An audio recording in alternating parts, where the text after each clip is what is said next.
ভাই আপনার নামটা বলেন তো ভাই। আমার নাম ডক্টর মুস্তাফা মজিদ। ডক্টর মুস্তাফা মজিদ। মুস্তাফা মজিদ, মুস্তাফা শতাস্তা আকার, মুস্তাফা মুস্তাফা মজিদ। মজিদ। আমি হচ্ছে গিয়া কবি, গবেষক ও লেখক পরিচয় যদি দেন। জি জি, এবার বাংলা একাডেমির গবেষণা পুরস্কার রেডি পেয়েছি। করছি। ওকে, আমরা যাচ্ছি। হ্যাঁ, ওনার থেকে পরিচয় শুরুটা করবো হাফিজুর রহমান। হ্যাঁ, ডক্টর মুস্তফা মজিদ। মজিদ। ওকে ভাই, শুরু করছি আমরা, রেডি। প্রিয় দর্শক সকলকে স্বাগত জানাচ্ছি নিয়মিত আয়োজন মোহনার ভিন্ন মাত্রায়। দর্শক, আমরা ভিন্ন মাত্রায় সাম্প্রতিক নানা প্রসঙ্গের বিশ্লেষণমূলক আলোচনা শুনি। আজকেও সাম্প্রতিক রাজনীতি নিয়ে আমরা কথা বলবো। শিরোনাম রেখেছি গণভোট, জুলাই এবং শেখ হাসিনার ফেরা। দর্শক, এই বিষয়ে কথা বলবেন আজকে আমাদের মাঝে দুজন সম্মানিত অতিথি রয়েছেন। চলুন আলোচনা শুরুতে পরিচয় করে দিই। রয়েছেন ডক্টর মুস্তফা মজিদ, বিশিষ্ট গবেষক, লেখক, কবি, এবং রয়েছেন জনাব হাসান হাফিজুর রহমান সোহেল, ছাত্র ইউনিয়নের সাবেক সভাপতি এবং যুব ইউনিয়নের সভাপতি, এবং তিনি বর্তমানে বাংলাদেশ কমিউনিস্ট পার্টি উত্তরের সাধারণ সম্পাদক দায়িত্ব পালন করছেন। দর্শক, আলোচনা শেষ পর্যন্ত আমাদের সাথে থাকবেন সেই প্রত্যাশা রাখছি। আপনাদের দুজনকে স্বাগত আজকের আয়োজনে। শুরু করতে যে হাসান হাফিজুর রহমান ভাই, আপনাকে স্বাগতম মোহনার স্টুডিওতে। আমরা রাজনৈতিক প্রসঙ্গ নিয়ে যে আলোচনাটি সূত্রপাত করাতে চাই সেটি হচ্ছে যে শেখ হাসিনার ফেরা না ফেরা নিয়ে এক ধরনের আলোচনা চলছে গত প্রায় দেড় সপ্তাহ থেকে। যে শেখ হাসিনা যে আন্তর্জাতিক একটি পত্রিকা গণমাধ্যম রয়টার্স একটা সাক্ষাৎকার দিয়েছেন, প্রথম যেটি তার একটি টেলিফোন সাক্ষাৎকার। এর আগে তিনি সাক্ষাৎকার দিয়েছেন সেটি অন্যভাবে, হয়তো ইমেইলে, কিন্তু প্রথম যে সাক্ষাৎকারে তিনি বলেছেন যে তিনি দেশে ফিরবেন এবং ডিসেম্বরের একটা ডেডলাইনও দিয়েছেন, ডিসেম্বরের মধ্যে ফিরবেন, এবং তিনি একা ফিরবেন না, তার নেতাকর্মীদের নিয়ে তিনি দেশে ফিরবেন এবং ফিরে তিনি আত্মসমর্পণ করবেন আদালতে, এবং ফাঁসির কাষ্ঠ তৈরি হচ্ছে তাতে কোনো তার ভয় নেই, ভীতি নেই, কারণ এখানে তার বাবা মা শুয়ে আছেন, অসচেতন চলছে, কথা তিনি বলছেন। এই কথা বলার পর থেকে নানা রকম আলোচনা চলছে। আওয়ামী লীগের বিশ্বাসী বা সেই দলের সমর্থন করে অনুরাগী তারা বিশ্বাস করছেন যে শেখ হাসিনা ফিরবেন, কিন্তু যারা আওয়ামী বিরোধী শিবিরের, যারা আন্দোলনের শক্তি ফ্যাসিস্টদের খেতে দিয়েছে, তাদের একটি বিশ্বাসের জায়গা যে শেখ হাসিনা ফিরতে পারেন না, কোনোভাবেই এটি সম্ভব নয়। অন্যদিকে আমরা সরকারের পক্ষ থেকে নানা রকম ভাষ্য পাচ্ছি, সেটা নিয়ে একটু পরে আলোচনা করব। আপনি একজন রাজনীতিবিদ হিসেবে দীর্ঘ সময় আপনি ছাত্র রাজনীতি করেছেন, কি মনে হয় যে শেখ হাসিনা ফেরার বাস্তবতা কি আছে, না বাস্তবতা তৈরি হচ্ছে? রাজনীতিতে শেষ কথা বলে কিছু নেই, অনেকেই কথা বলবারও চেষ্টা করেন। আপনার পার্সপেক্টিভটা একটু জানতে চাই। ধন্যবাদ মোহনা টেলিভিশনের ভিন্ন মাত্রার আপনাকে, এবং আপনার মাধ্যমে মোহনা টেলিভিশনের দর্শক শ্রোতা ভাই বোনদেরকে ধন্যবাদ। গত কয়েকটা দিন হলো শেখ হাসিনা রয়টার্সে সাক্ষাৎকার দেওয়ার পর এই বিষয়টি নিয়ে বেশ আমাদের বাংলাদেশের রাজনৈতিক অঙ্গনে বেশ আলোচনার বিষয়বস্তু হয়ে দাঁড়িয়েছে। এখানে ভিন্ন কতগুলি বিষয় আছেন। শেখ হাসিনা এবং যে তার যে দলের নেতৃবৃন্দদেরকে নিয়ে ফেরা, সেটা উনি ডিক্লেয়ার করেছেন। উনি কোন প্রেক্ষাপটে কী কারণে ডিক্লেয়ার করেছেন বা ঘোষণা দিয়েছেন, এটা আসলে শেখ হাসিনা এবং তার দলের নেতৃবৃন্দই ভালো বলতে পারবে। কিন্তু এখানে যদি শেখ হাসিনা এখানে বাংলাদেশে ফিরতে হয়, ডিসেম্বরে ফিরতে হয়, তাহলে কতগুলো জটিলতা আছে। একটা হচ্ছে আইনগত জটিলতা, আর আরেকটা হচ্ছে ভূ রাজনৈতিক যেই প্রেক্ষাপট আমাদের। এখানে অনেকগুলি ইন্টারন্যাশনাল ফোর্স যারা যে এই জায়গায় রাজনৈতিক নিয়ন্ত্রণের ক্ষেত্রে অনেক সময় ভূমিকা পালন করে, সেই টোটালটা মিলে একটা যে ডিসিশন কি হবে। ডিসেম্বর আসতে এখনও অনেক দেরি, সেটা গেল। এখন শেখ হাসিনা অলরেডি যে আপনার একটি মামলায় উনি সাজাপ্রাপ্ত।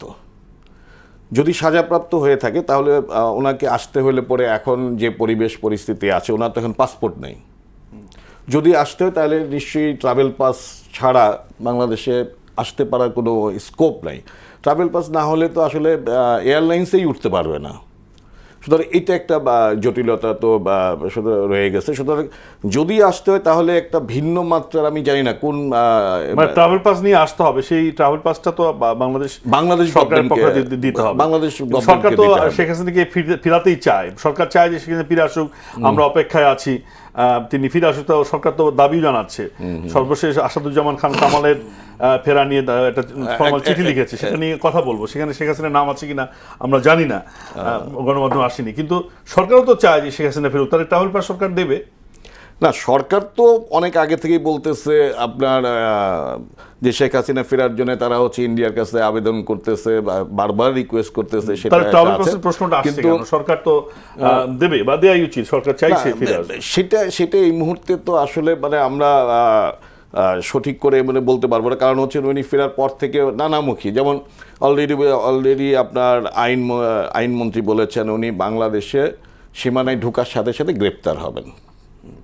হ্যাঁ, এই কিন্তু বাংলাদেশের সীমানায় আসার আগে হচ্ছে তো ইন্ডিয়ার যে বর্ডার, সড়ক পথে আসবেন এরকম সড়ক পথে আসলেও তাকে তো ইন্ডিয়ান বর্ডারটা ক্রস করে আসতে হবে। ইন্ডিয়ান বর্ডারে যে ইমিগ্রেশন, সেখানে তো কিছু ফর্মালিটিজ আছে। সো এই জায়গাটা কোন দিকে কিভাবে সামনে আমরা আসলে ডিসেম্বর পর্যন্ত আমাদের অনেকটা অপেক্ষা করা ছাড়া। কিন্তু আপনি এই যে আন্দোলনের মধ্য দিয়ে শেখ হাসিনা পালিয়ে গেলেন বা যেতে বাধ্য হলেন, তো তারপরেও এই 2 বছরের মাথায় তিনি আবার ফিরে আসছেন। তো এই ধরনের যে কর্তৃত্ববাদী সরকার আন্দোলনের মধ্য দিয়ে পরাজিত হওয়ার পরে, পালিয়ে যাওয়ার পরে পৃথিবীর ইতিহাসে কোথাও নাই যে তিনি ফিরে আসছেন, এই কথাটা বলা হচ্ছে। মানে আপনি কি মনে করেন যে আপনি কি এই কথাটাই মানে আপনি কি মনে হয় যে এটাই হবে, মানে এটি সঠিক বা সেটি বাস্তবতা, ঐতিহাসিক বাস্তবতা সেটাই বলে? আসবো ভাইয়ের কাছে আপনার কথা, মানে আপনার রাজনীতির পার্সপেক্টিভটা একটু জানতে চাই। এখন এখানে বিষয়টা হচ্ছে যে কোনো একটা বড় রাজনৈতিক দলের যারা নেতৃত্ব দেন, তারা তো বিভিন্ন ধরনের ঝুঁকি নিয়েই হচ্ছে কাজ করেন তার কর্মীদের ইয়েতে। কিন্তু বর্তমান প্রেক্ষাপটে আসলে এটা বলাটা খুব মুশকিল, কারণ বর্তমান প্রেক্ষাপটে আপনার এখন রাজনৈতিক যে বাস্তবতায়, রাজনীতি কিন্তু গত বেশ কিছুদিন থেকে রাজনীতি কিন্তু একটা কী বলে মাফিয়াতন্ত্র বা লুটপাতন্ত্রের ভিতরে সীমাবদ্ধ ছিল। সেই জায়গা থেকে এখন বর্তমান প্রেক্ষাপটের এটা মানে প্রেডিকশন করাটা খুবই কঠিন কাজ হবে। সেই জায়গায় আমার মনে হয় যে এখানে ইন্টারন্যাশনাল শক্তি, যে আমেরিকা, তারপরে ইন্ডিয়া, আবার হচ্ছে চায়না, সবাই মিলে এই জায়গাটাতে কি ভূমিকা নেবে, সেইগুলি আমার মনে হয় যে দেখার বিষয় আছে আর কি। জি, আপনাকে ধন্যবাদ প্রাথমিক আলোচনা ওপেন করবার জন্য।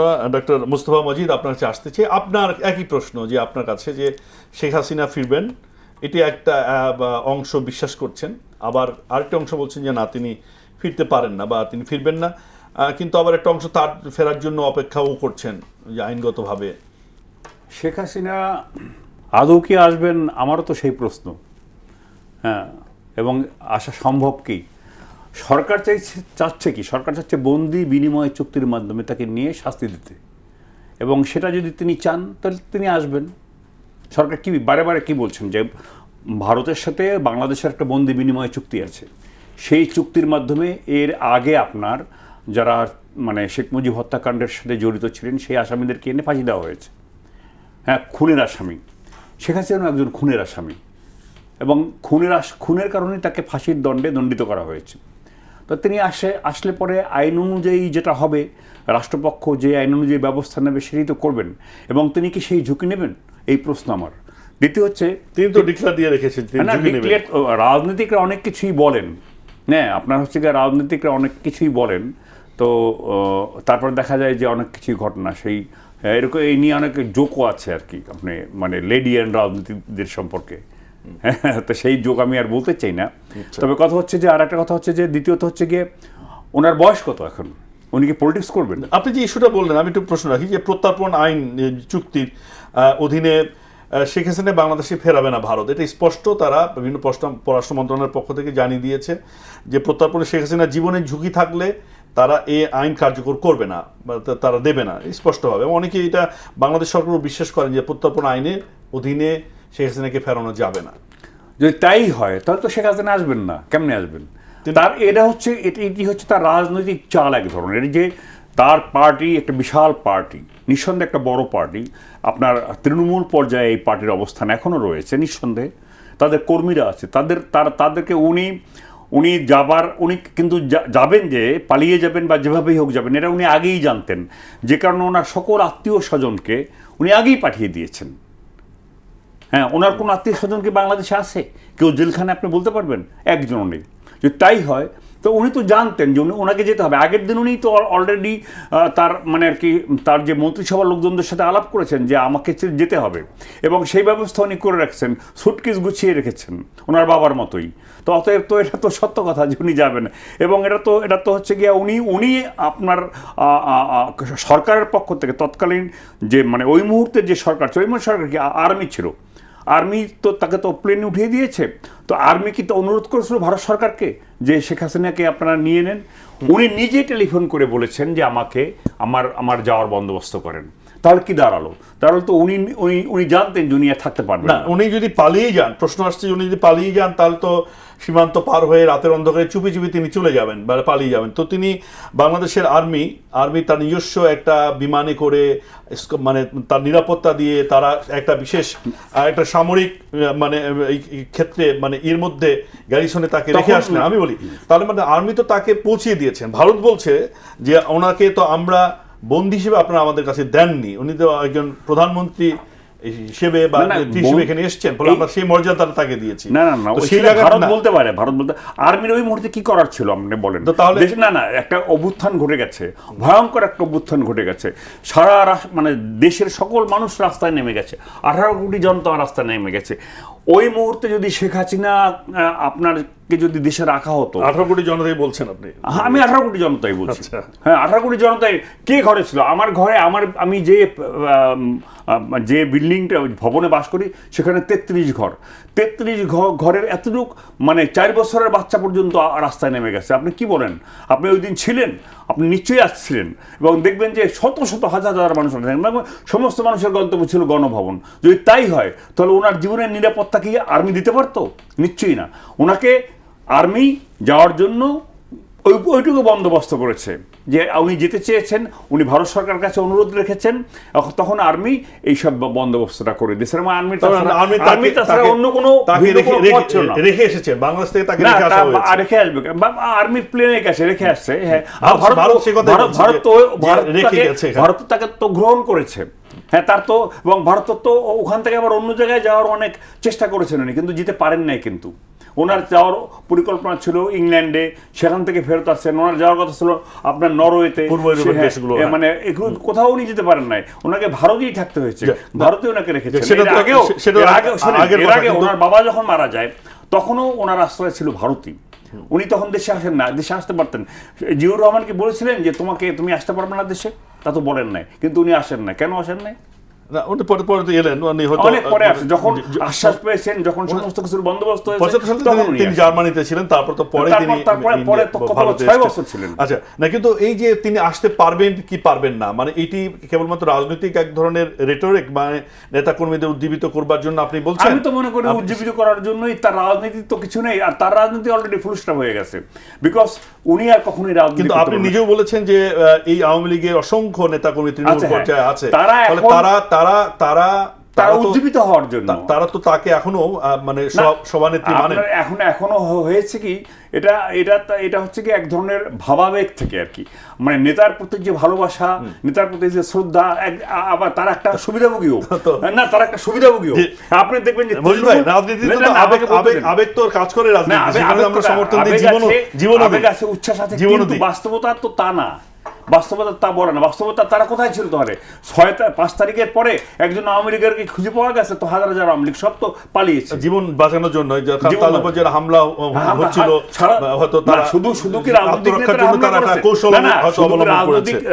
কনসাস লোকের হামলা করছে, সাধারণ মানুষ তো খাপাচ্ছিল। জি, হাসান হাফিজুর রহমান ভাই, একই প্রশ্ন যে এটি কি আপনিও এক ধরনের রাজনৈতিক ঘোষণা তার নেতাকর্মীদের উজ্জীবিত করার জন্য আপনি একটা ঘোষণা হিসেবে দেখছেন শেখ হাসিনার কৌশল হিসেবে, যে তিনি একটা নীতিয়ে পড়া তার দলের নেতাকর্মীদের একটু চাঙ্গা করতে চাচ্ছেন? ব্যাপারটা নিছক এটি নাকি আরো কোনো মাত্রা আছে? এই বিষয়টা আসলে আমাদেরকে আরো পর্যবেক্ষণ করতে হবে, কারণ এই মুহূর্তে এটা তো ডিসিশন নিয়েছেন হচ্ছে শেখ হাসিনা সহ আওয়ামী লীগের যে নেতৃবৃন্দ।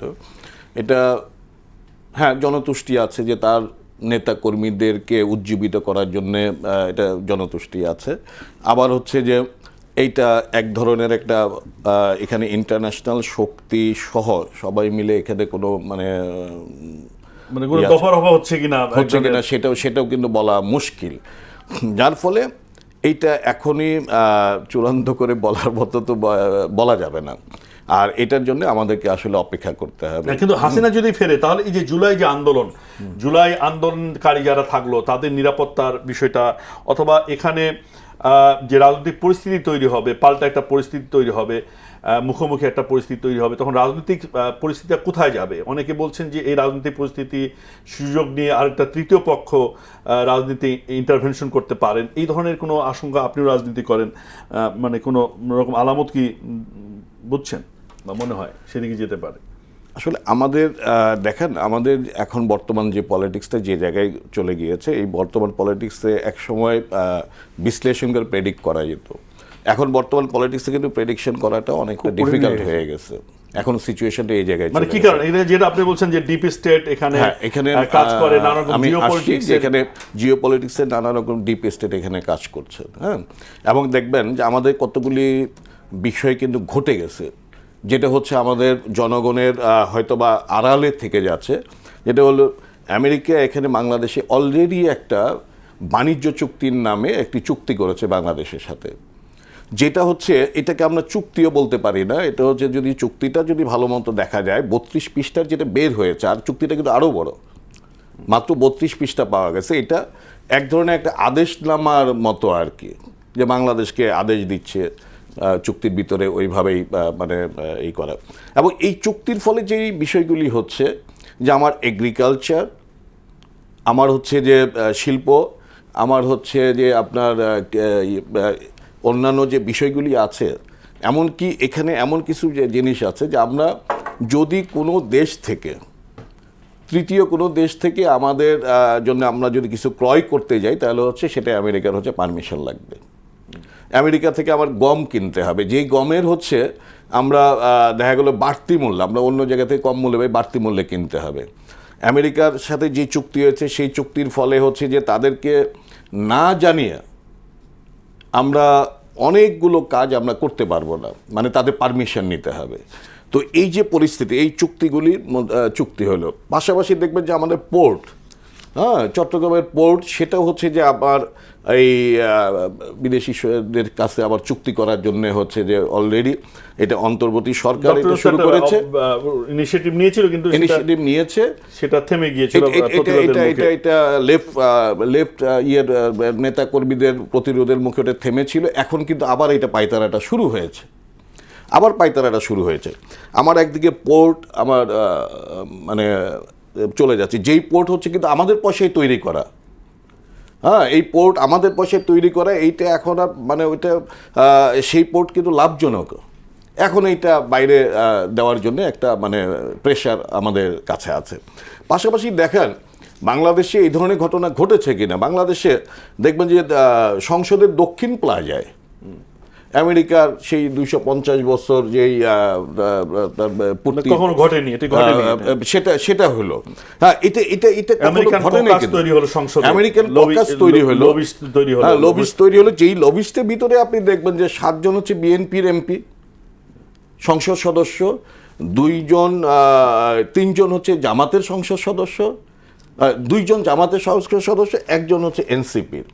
তার মানে হচ্ছে জাতীয় সংসদে সবাইকে নিয়ে একটি ককার্স তৈরি হলো, যেই ককার্সের দায়িত্বই হচ্ছে যে আমেরিকার পক্ষে মানে আইন প্রণয়ন করা থেকে শুরু করে তার যে স্বার্থ, সেই স্বার্থটা মানে এখানে তারা সেই লবিটা করবে। ঠিক আছে, এই পরিস্থিতিতে রাজনীতিটা আসলে এখন একটা ঘোলাটে পর্যায়ে চলে গিয়েছে, যেই জায়গা থেকে আমরা আগামী দিনে মানে আমরা মানে আসলে খুব একটা মানে ঝুঁকির মধ্যে বাংলাদেশ চলে গেছে। মানে সেই ঝুঁকির একটা অংশ হিসেবে আপনি কি হাসিনার ফেরার বিষয়টাকে দেখছেন কিনা, সেটি পরে আলোচনায় আসবো। ডক্টর মুস্তাফা মজিদ, যে কথাটি আসলো যে আপনি নিজেও বলছিলেন যে বাংলাদেশের রাজনীতিতে কি হবে সেটা প্রেডিক্ট করা যাচ্ছে না, কারণ এখানে নানা রকম আন্তর্জাতিক খেলোয়াড়রা এখানে খেলছে বাংলাদেশকে নিয়ে, এবং এখানে বাংলাদেশ ইতিমধ্যে আমেরিকান এক ধরনের হেজিমনি তৈরি হয়ে আছে বাংলাদেশের রাজনীতিতে, যেটা বললো যে কোকাস তৈরি হচ্ছে, আমাদের দক্ষিণ প্লাজায় স্বাধীনতার, আমেরিকার স্বাধীনতার আমরা বার্ষিকী উদযাপন করছি, আমরা বাণিজ্য চুক্তি করলাম,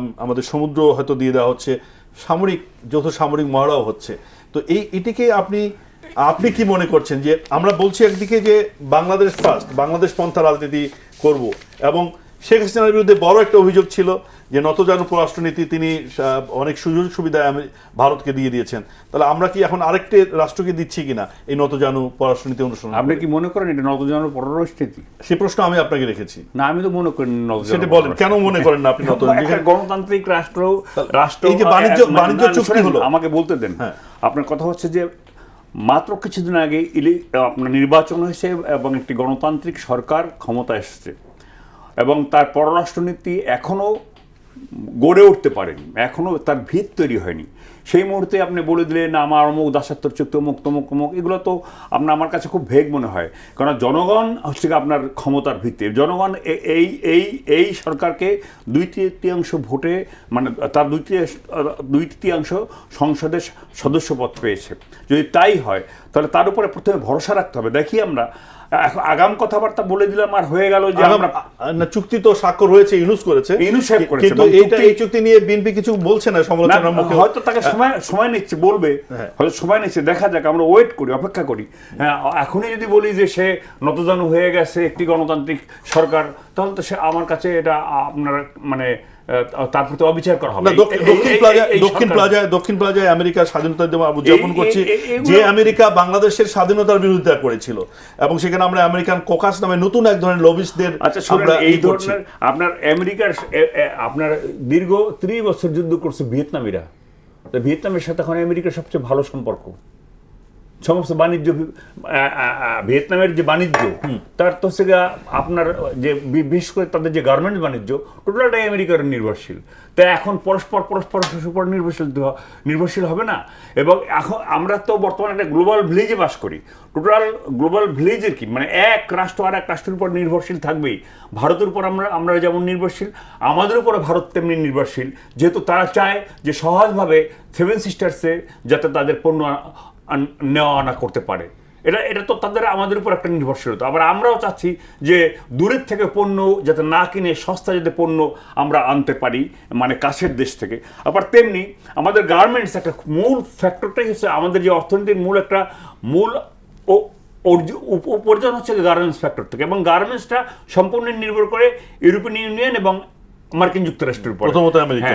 তাহলে আমার যদি অর্থনীতিকে বাঁচাতে হয়, আমার যদি দেশের গরিব জনসাধারণকে বাঁচাতে, আমার যদি উন্নয়নের দরকার, আমার ফরেন কারেন্সির দরকার, তাহলে তো আপনার গার্মেন্টস সেক্টরকে আপনাকে বাঁচিয়ে রাখতে হবে। সেক্ষেত্রে আপনার আমেরিকার সাথে তো আমি তার সাথে, কিন্তু আমেরিকার সাথে আপনি চুক্তি করে আপনার কৃষি ধ্বংস হয়ে যাবে, আপনার বাণিজ্য আপনি কেমন করে বুঝলেন? বাণিজ্য চুক্তি আপনার ধ্বংস হয়ে যাবে, দীর্ঘমেয়াদী এক ধরনের।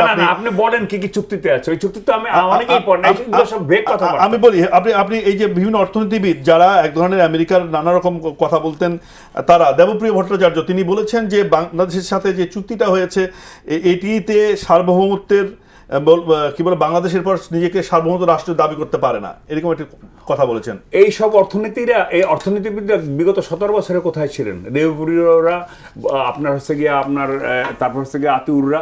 আমি তো আতিউরের সাথে কাজ করছি। দেবপুরে 17 বছর কোথায় ছিলেন? তারা তো দালালি করেছেন বিগত আওয়ামী ফ্যাসিস্ট সরকারের সাথে। ডক্টর ইউনূসের সাথে কাজ করেছেন তারা, ইউনূসের দরকার তাদেরকে ডাকছে। এরা তো হচ্ছে আপনার হচ্ছে ভাড়া খাটার লোক। আপনি ভাড়া করলে আপনি আপনার কথা বলবে, ও ভাড়া করলো, ওর টাকা দরকার। হ্যাঁ, আপনার হচ্ছে গিয়া আপনার যে ওই যে জেল থেকে বেরোলো আমাদের অর্থনীতির শিক্ষক, যে জনতা ব্যাংকের চেয়ারম্যান ছিল বারাকাতরা কিসের তারা তো এই আমাদের দেশের যে অর্থনীতিবিদদের, তারা কি মার্কসিস্ট? তারা কি লেনিনিস্ট? তারা কি তাদের কোনো আদর্শ আছে? তাদের কোনো অঙ্গীকার আছে? অর্থনীতিবিদ হলে তারা কনসালটেন্সি করে, এনজিও করে, অনেক টাকার মালিক হয়, জীবনযাপন স্বচ্ছ জীবনযাপন করে। এক একজনের বাসায় 10 লাখ টাকার পেন্টিং পাওয়া যাবে আপনার হচ্ছে গিয়া আপনার এর আর জয়নুল আবদিনের কিংবা আপনার কথাটাই নিয়ে একটু আসতে চাচ্ছেন আবিজুর রহমান, যেটি বললেন যে একটা সরকার গঠন করলো না করলো 5 মাস সময় যায়নি, এই সরকারের উপর আস্থা রেখেছে, মানে 2/3 আসনে এই সরকারকে জয়লাভ করেছে জনগণ। ফলে আপনারা কেন বলছেন যে এই সরকার দেশের স্বার্থ বিকিয়ে দিচ্ছে, বা সেই মার্কিনদের সাথে সেই ধরনের এক ধরনের সমঝোতা বা এক ধরনের সম্পর্ক তৈরি করছে দেশ বিরোধী? সরকার গঠন করেছে মাত্র 5 মাস। হ্যাঁ, এবং আমাদের দিক থেকে আমাদের পার্টির দিক থেকেও আমরা মনে করি যে এই সরকারকে এখনই মানে সরকার জনগণের আস্থা হারিয়েছে এই কথা বলার সময় এখনো আসেন নাই। সরকার এখন মাত্র তার শুরু করেছে এবং কিছু প্রস্তুতিকাল চলছে একটু কিছু বা ইনিশিয়েটিভ তারা জনতুষ্টিমূলক কিছু ইনিশিয়েটিভও নিয়েছে, সেটা ভিন্ন জায়গায়। কিন্তু পাশাপাশি কতগুলি বিষয় আমাদেরকে বিবেচনায় আনতে হবে। হ্যাঁ, না আমাদের কাপড়ের বিজনেস করতে গেলে আমাদেরকে বিবেচনায় আনতে হবে। বিবেচনার বিষয়টা হচ্ছে যে, যেমন ধরেন এখানে তো বলা হয় যে গার্মেন্টস ট্রেড আমাদের একটা বড় খাত, সেটা ঠিক আছে, কিন্তু পাশাপাশি আমাদের কিন্তু প্রধান খাত হলো কৃষি, গার্মেন্টস, তারপরে হচ্ছে আমাদের বিভিন্ন দেশে আমাদের কিছু ভাইরাস মানে শ্রম দিয়ে সেটা আমাদের দেশে যে এটা পাঠায় সেটা। আচ্ছা, এখন বিষয়টা হচ্ছে যে চুক্তিটা হয়েছে এই চুক্তির ফলে আমার কৃষি ক্ষতিগ্রস্ত হবে। এখানে মজিদ ভাই বললেন যে এই চুক্তি উনি দেখেন নাই। হ্যাঁ, আমি ওনাকে অনুরোধ করব যে চুক্তিটি এখন অনলাইনেও পাওয়া যাচ্ছে, আপনি সার্চ দিলে 32 পৃষ্ঠা পাওয়া যাচ্ছে। আমরা কিন্তু 32 পৃষ্ঠা ধরেই কথা বলতেছি। সেই চুক্তির মধ্য দিয়ে আমার কি আছে সেটা আমরা জানি না, জানি না, অদেখা জায়গা, বাকিটা আমার 172 পৃষ্ঠা মনে, বাকিটা আমরা জানি না, এটা দেখতে পাবো। কিন্তু এই 132 পৃষ্ঠাতে যা আছে এটা তো শিহরিত হওয়ার মতো। আমার এখানে হচ্ছে যে 132 পৃষ্ঠা আছে, আমার কৃষি বেশি দামে আমার হচ্ছে যে আমি কেন আমেরিকার কাছ থেকে কিনবো? আমি এইগুলি কোন টাকায় কিনি? আমি কিন্তু কিনি আমার জনগণের ট্যাক্সের টাকায় আমদানি করি। তো সেই জায়গায় আমেরিকার কাছ থেকে বেশি দামে হচ্ছে কৃষি পণ্য কিনতে হবে, এবং এখানে সিরিয়ালি অনেকগুলি ইস্যু আছে। আমার এখানে হচ্ছে যে আমি যদি অন্য কোনো দেশ থেকে আমি অয়েল থেকে শুরু করে কিছু যদি কিনতে চাই তাহলে হচ্ছে আমেরিকার পারমিশন লাগবে। না, বিশেষ করে চীন রাশিয়া থেকে তো কেনার ক্ষেত্রে পারমিশন লাগবেই, লাগবেই। কোন পণ্যের জন্য পারমিশন লাগবে সেটা আপনি বলেন। যে কোন আমেরিকার পারমিশন ছাড়া আপনি করতে পারবেন না। পণ্য কেন তেল কিনতে পারবেন না, কথা হলো নাকি? পারবেন না। অলরেডি থেকে নেবেন, আপনি চুক্তি করেছেন সেটা অন্য দেশ থেকে নিতে পারবেন আমেরিকার যে পণ্য সেটা অন্য দেশ থেকে। এখন যে পণ্যগুলো আপনি নেবেন আমেরিকা থেকে সেটা আপনি নিতে পারবেন না এই চুক্তিতে যে বিষয়গুলি আছে এটা হলো আমার সার্বভৌমত্বের উপর হুমকি, আমার নিরাপত্তার উপরে হুমকি। এখন প্রশ্ন হচ্ছে যে এটা কিন্তু বাতিল করা যায়। মালয়েশিয়া বাতিল করেছে এবং অনেকেই বাতিল করেছে, বাতিল করা যায়। আমরা এটা রিভিউ করে বাতিল করতে পারি, এই গভর্নমেন্টও চাইলে বাতিল করতে পারে। খেসারত কি দিতে হবে আপনাকে? হ্যাঁ, বাতিল করলে তো খেসারতে কিছু নাই, আমরা যদি রিভিউ করে বাতিল করতে পারি। কারণ আমেরিকার কোর্টে কিন্তু ওই যেইটা বেস করে, ওই ট্যারিফকে বেস করে চুক্তিটা হয়েছে সেটা অলরেডি ওনাদের কোর্টেই বাতিল হয়েছে, এটা বাতিল করা যায়। এখন এই বাতিল করার জন্যে আমাদের জাতীয় সংসদে বাতিল করার জন্য আমাদের জাতীয় সংসদে আমরা যদি বলি বাংলাদেশ ফার্স্ট, তার জাতীয় সংসদে আলোচনা করার জন্য আমরা বামপন্থীরা কিন্তু লেফট ফ্রন্ট কিন্তু আমরা হচ্ছে যে জাতীয় সংসদে একটা স্মারকলিপিও দিয়েছিলাম, এবং দেখবেন যে সেখানে রুমিন ফারহানা এই চুক্তি নিয়ে আলোচনার জন্য উনি প্রস্তাবও করেছিলেন, বাট জাতীয় সংসদে কিন্তু আলোচনা হয় নাই। এ বিষয়ে দেখা গেল কি, এই চুক্তির ব্যাপারে দেখা গেল যে জাতীয় সংসদে সবাই একমত। হ্যাঁ, এই জায়গাগুলিতে এখনই বিএনপি নতুন সরকার গঠন করেছে এবং তারা এগিয়ে যাবে, আমরা সহযোগিতা করব। কিন্তু এই বিষয়গুলি আমাদেরকে তাদের কাছে কিন্তু অ্যাড্রেস করা থাকলো। যদি এই বিষয়গুলি নিয়ে বাংলাদেশের স্বার্থ সংশ্লিষ্ট বিষয়গুলি নিয়ে যদি ভবিষ্যতে ইনিশিয়েটিভ না নেয়, দেন তখন হচ্ছে যে কথা বলা যাবে। আসবো আপনার কাছে, কিন্তু সেই প্রশ্নটি অনেকেই বলছেন যে আসলে আমরা কি আমেরিকাকে তার উপহার দিয়ে দিলাম কিনা চুক্তির মধ্য দিয়ে, যে ডিপ স্টেট ছিল। আসবো আপনার কাছে, আসবো একটু বিরতিতে যাব, বিরতি থেকে এসে প্রশ্ন আপনাকে করব। দর্শক, আমরা যাচ্ছি নির্ধারিত বিরতিতে, সাথে থাকবেন। দর্শক, বিরতির পর সকলকে আবারও আলোচনায় স্বাগত জানাচ্ছি। সাথে থাকবার জন্য ধন্যবাদ। ডক্টর মুস্তাফা মজিদ, আপনার কাছে আসতে চাই যে বিতর্কের যা জায়গাটা আমরা এসেছি সেটি হচ্ছে যে আপনি এন্ডোর্স করলেন না যে মার্কিনীদের সাথে বাংলাদেশের যে চুক্তিটা হয়েছে সেটা আমাদের জাতীয় স্বার্থ বিরোধী, কিন্তু হাসান ভাই বলছেন যে না, এটা আমাদের চরমভাবে স্বার্থ বিরোধী না, আমাদের সার্বভৌমত্বের বিরোধী, এই কথাগুলো অনেকেই বলছেন। আমি একটা মানুষকে খুব বেশি স্ট্যান্ড নিতে দেখিনি এই চুক্তির পক্ষে, অন্তত সবাই না, সেই আমি কথাটা বলছেন। চুক্তির পক্ষে stand নিচ্ছি, কিন্তু কিন্তু আপনি হাসান আপনি ভাই, কেন হাফিজ ভাই যে কথা বলছেন সেটা ওনার রাজনৈতিক, আপনার যে রাজনৈতিক যে আদর্শ, যে উনি মানে আর কি হচ্ছে গিয়া সিপিবি করলোক, সিপিবির তো একটা আদর্শ, একটা রাজনৈতিক আদর্শ আছে, সেই আদর্শের দিক থেকে উনি বলছেন।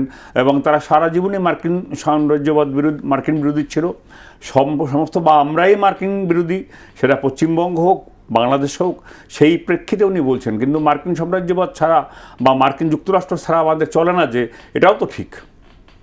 এক, দুই হচ্ছে যে আপনি হচ্ছে তো হচ্ছে গিয়া আপনাকে তো বাণিজ্য করতে হবে। আপনার বাণিজ্য করতে হলে তো আমেরিকাকে দরকার হবে, সোভিয়েত মানে রাশিয়াকেও যেমন দরকার হবে, চীনকেও দরকার হবে, আপনার সবাইকে দরকার হবে। এবং এই ব্যালেন্সটা সরকার রাখতে পারবেন কিনা, সবার সাথে মানে হৃদয়তাপূর্ণ সম্পর্ক তার রাখাটা হচ্ছে গিয়ে বাঞ্ছনীয় আমি মনে করি। যে সবাই আমার বন্ধু, কেউই আমার শত্রু নয়।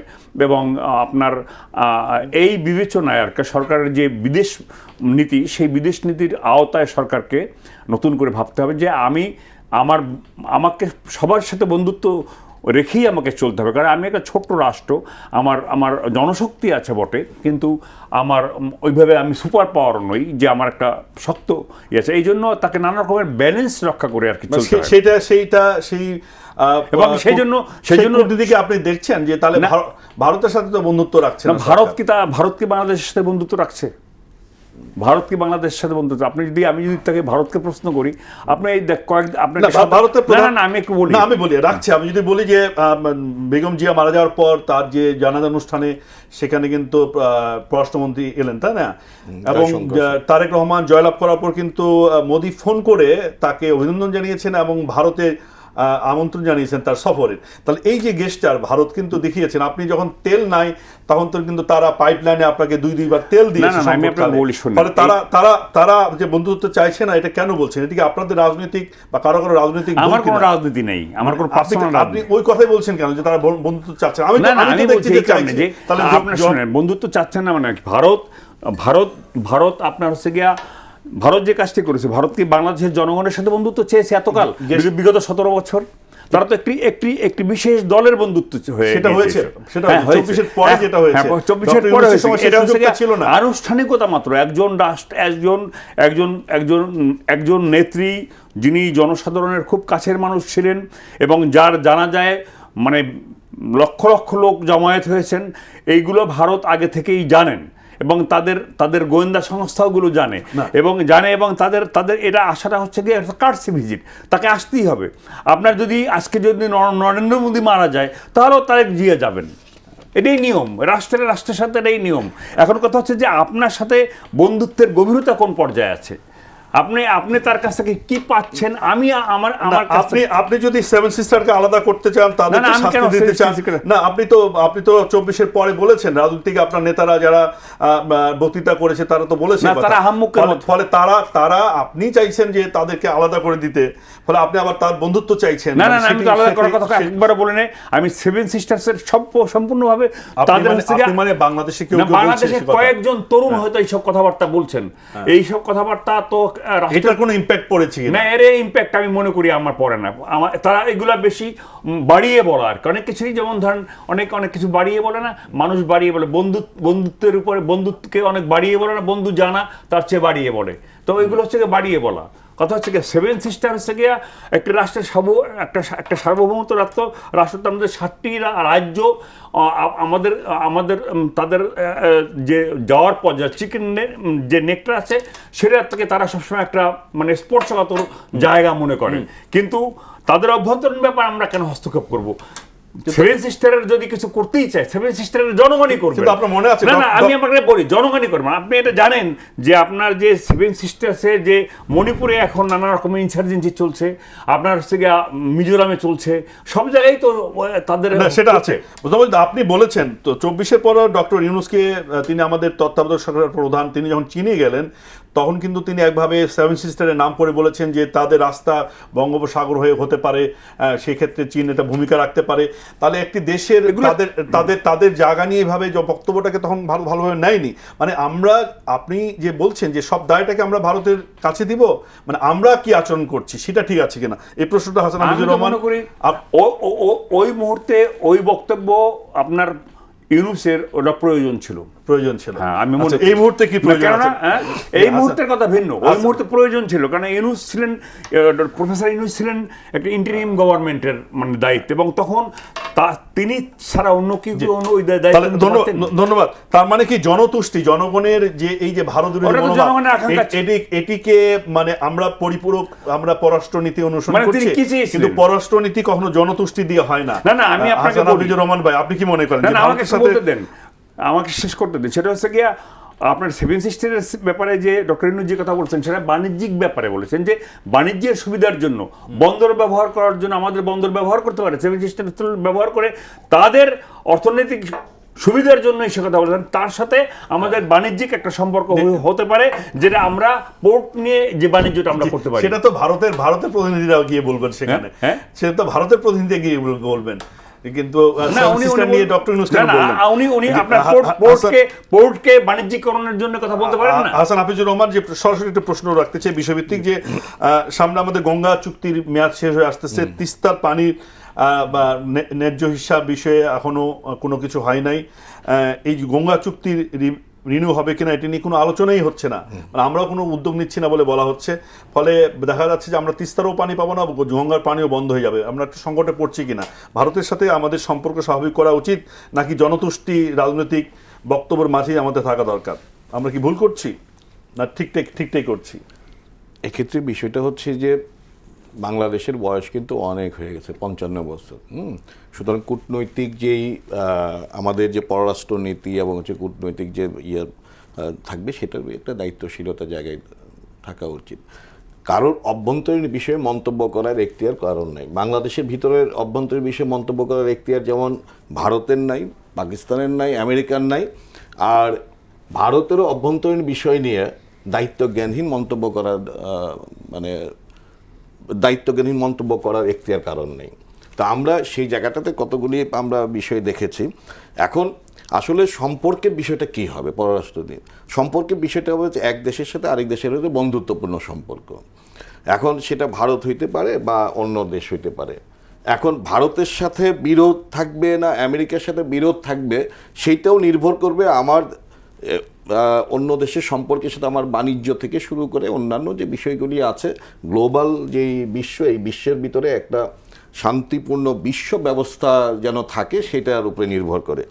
এই মুহূর্তে যেমন ধরেন যে আমরা আমেরিকার সাথে কেন এই বিষয়টা নিয়ে মানে জোরে করতেছি, কারণ এই মুহূর্তে আমার যে বাণিজ্য চুক্তির নামে যেটা হয়েছে, আমাদের উপরে চাপিয়ে দেওয়া হয়েছে, একটা নিঃসন্দেহে এটা মানে যারাই এই চুক্তিটা পড়েছে এবং যারাই জানে, আমরা কাপড় রপ্তানি করে ফলে আমেরিকার সুবিধা দিতে হবে, তাহলে কি আগে আমরা কাপড় রপ্তানি করি নাই? 24-এর আগে আমরা করেছি, তারা তাদের প্রয়োজনীয় কাপড় আমাদের দেশ থেকে কম দামে নিয়ে যাবে। সুবিধাটা তো হবে হচ্ছে দায়িত্বশীল জায়গা থেকে, দায়িত্বশীল জায়গা থেকে। আগে যেমন ছিল 19% ছিল আমার শুল্ক ছিল, সেই জায়গা থেকে। কিন্তু এইখানে কোনো এটা মানে দায়িত্বশীলতার পরিচয় এখানে দেওয়া হয় নাই।